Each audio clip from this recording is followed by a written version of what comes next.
Welcome back. If you've completed Module 1, you now have a LinkedIn profile that actually represents you professionally. You're no longer just another face in the crowd. You're a legitimate professional with a compelling online presence. Give yourself a pat on the back because that's a huge accomplishment.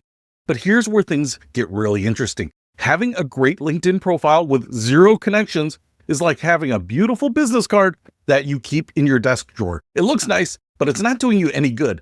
Today, we're going to change that by building you a strategic professional network that will open doors you didn't even know existed. Now, I know the word networking makes some people break out in a cold sweat. Maybe you're thinking, oh, I'm not good at networking, or I don't want to bother people, or what if they think I'm just using them? Trust me, I get it.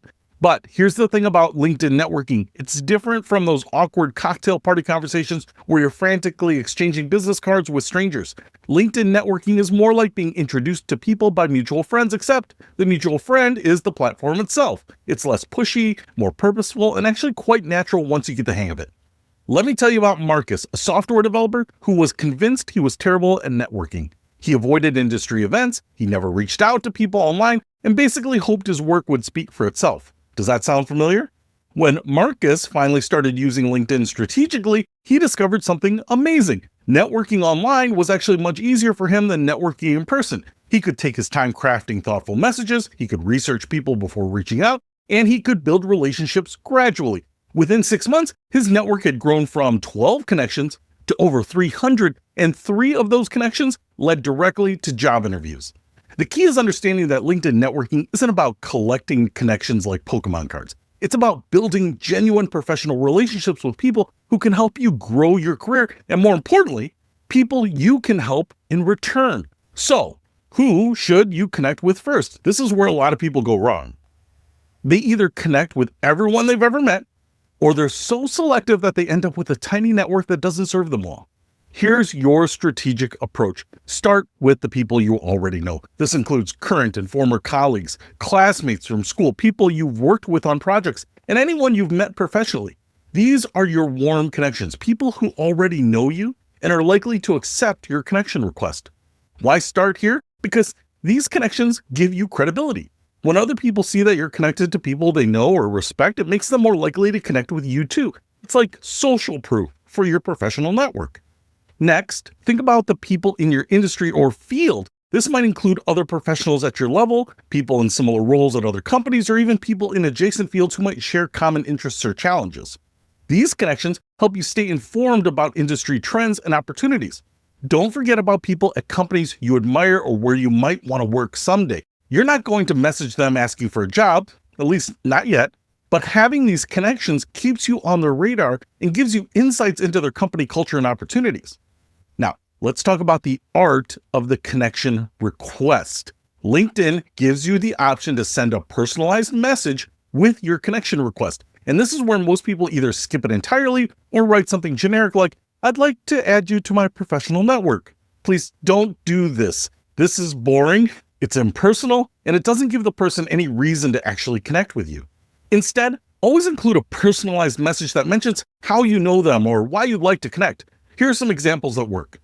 Hey, Sarah, I enjoyed your presentation at the marketing conference last week. Your insights about social media trends were spot on. I'd love to connect and continue the conversation. Hi, Mike. I see we both work in the renewable energy sector and have several mutual connections. I'd love to connect and share industry insights. Hi, Lisa. I came across your article about remote work productivity and found it incredibly helpful. I'm also navigating the challenges of managing a remote team. I would love to connect and perhaps share my experiences with you. Notice how each of these messages is specific, personal, and gives a clear reasoning for connecting. They're not asking for anything except the connection itself, which makes them much more likely to be accepted. But what about connecting with people you've never met?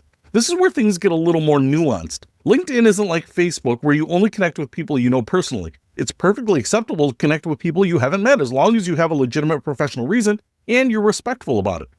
The key is to find some common ground. Maybe you work in the same industry, you went to the same school or have mutual connections. Maybe you read their article and found it valuable, or you noticed they're speaking at an event you're attending. Whatever the connection point, mention it in your request. Here's a template that works well for cold connection requests. Hi, name. I noticed that we're both common ground, your same industry, school, mutual connections, etc.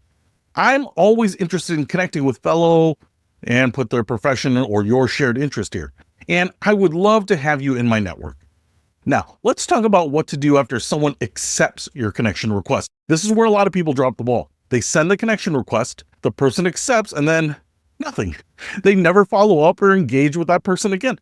Don't be that person. When someone accepts your connection request, especially if they're a new contact, send a brief thank you message within a few days. Something like, "Thanks for connecting, Sarah. I look forward to staying in touch and seeing your updates in my feed." You don't need to write a novel, and you don't need to immediately ask for anything. Just acknowledge the connection and express genuine interest in staying connected. Here's where LinkedIn messaging becomes really powerful. Unlike email, which can feel formal and intrusive, LinkedIn messages feel more natural and expected. People are on LinkedIn to network and build professional relationships, so they're generally more receptive to thoughtful messages. But there's a right way and a wrong way to approach LinkedIn messaging. The wrong way is to immediately pitch your services or ask for favors. The right way is to focus on building genuine relationships. Let me share some messaging strategies that actually work. First, the value add message. If you come across an article, job posting, or a piece of information that might be relevant to one of your connections, share it with them. "Hi, Tom. I saw this article about the new marketing automation trends, and I thought of you. You might find it interesting given your work at XYZ company." Second, the congratulations message. When someone in your network gets a promotion, starts a new job, or achieves something noteworthy, reach out to them and congratulate them. LinkedIn actually makes this easy by showing you updates about your connections. "Hey, congratulations on your new role at ABC company, Lisa. I'm sure they're lucky to have someone with your expertise in customer success." Third, the advice request. If you're facing a challenge that someone in your network might have experience with, don't hesitate to ask for their insights. Most people are happy to share their knowledge, especially if you ask thoughtfully.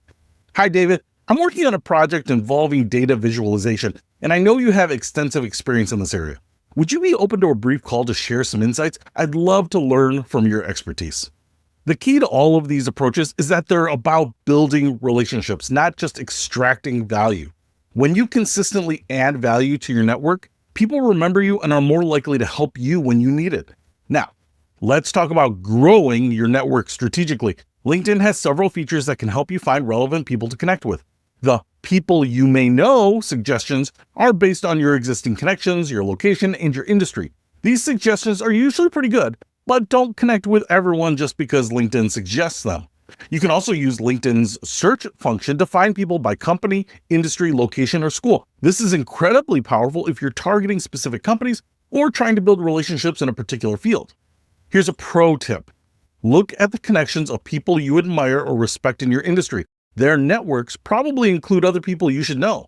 When you find someone interesting, check if you have mutual connections who might be able to introduce you. LinkedIn groups used to be more popular than they are now, but they can still be valuable for networking. Join groups related to your industry or interests and participate in the discussions. This is a great way to meet people with similar professional interests.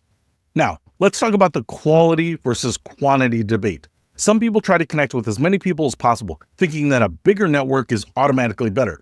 Others are so selective that they barely have any connections at all. The truth is, you need both quality and quantity. You want enough connections to give you reach and visibility, but you also want those connections to be relevant and meaningful. A good rule of thumb is to aim for connections that fall into at least one of these categories.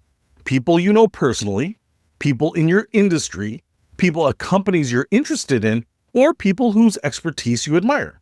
As your network grows, you'll start to see the compound effect of professional networking. Your connections will like and comment on your posts, which exposes you to their networks.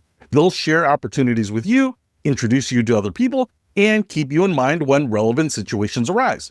But remember, networking is a two-way street. The most successful networkers are the ones who are genuinely helpful to others. Share opportunities that might benefit your connections. Make introductions when appropriate, and be generous with your knowledge and insights. One more thing about LinkedIn etiquette. Be patient and don't take things personally. Not everyone will accept your connection request, and that's okay.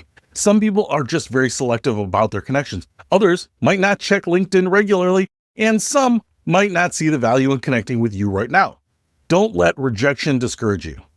By the time you've completed this module, you should have a solid foundation of connections that includes people you know, people in your industry, and people at companies you're interested in. You should also have a strategy for continuing to grow your network and a system for staying engaged with your connections. In our next module, we're going to talk about something that really separates the LinkedIn pros from the amateurs: content strategy. We'll cover how to share and create content that positions you as a thought leader in your field, how to engage with other people's content in a way that builds relationships, and how to use LinkedIn's content features to boost your professional visibility. But here's the thing: having a great network is powerful, but having a great network that sees you as a valuable, insightful professional, that's when LinkedIn becomes a true career accelerator. You're building something amazing here, and I can't wait to show you how to amplify it with strategic content. So I'll see you in the next module.